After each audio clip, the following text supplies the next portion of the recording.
The perception has been that you must never give up, you must never stay down, you must keep going. And people take that to mean that not giving up simply means you must keep going forward. Yeah. Sometimes not giving up means that you soft pedal. Yeah. Sometimes not giving up means you know when to use the reverse button.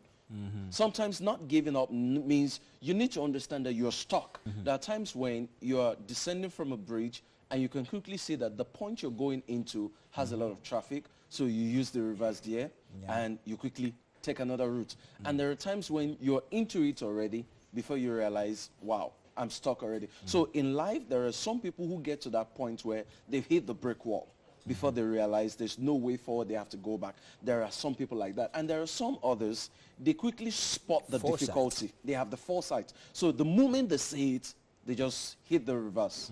So what we're saying is you must come to a point where you don't have to think that going forward is the only way forward. Okay. Because it's never the only way forward. There are times when reversing is even your main strategy. Yeah. Okay. Imagine if you run into a gang of armed robbers and you don't have the time to make a U-turn. What do?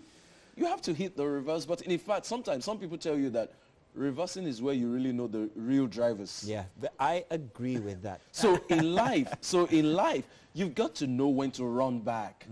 There's this Yoruba proverb that says, knowing when to retreat is what makes you a good fighter.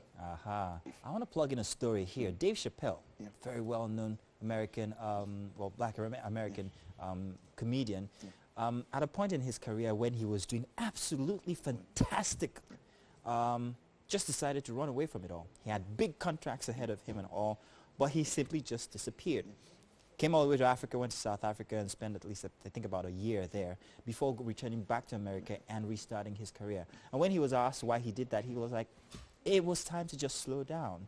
And right now, he's one of America's biggest comedians. He's doing fantastically well. It was like as if it wasn't even to his disadvantage at all that he let go of all of those contracts. But he had the foresight. In Nigeria, if you did that, you'd be like, if he kept going, what's the matter with this guy? It's possible that he gets lost in the middle of drugs, in the middle of whatever it is. Actually. Something just can, take him out of that Very scene. true. So in life as well, learn to slow down.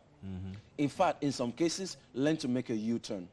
I've had instances where I was working somewhere and there was just no reason, no sensible reason to resign.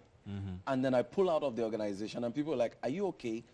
What happened to you? I want to go there. And then I pulled out only to realize that in about 4 weeks down the line, people were getting laid off. What about people's perception when you do stuff like that? Should you regard people, what they say or what they think about your actions that you're taking? Ultimately, it's about you. It's not about them.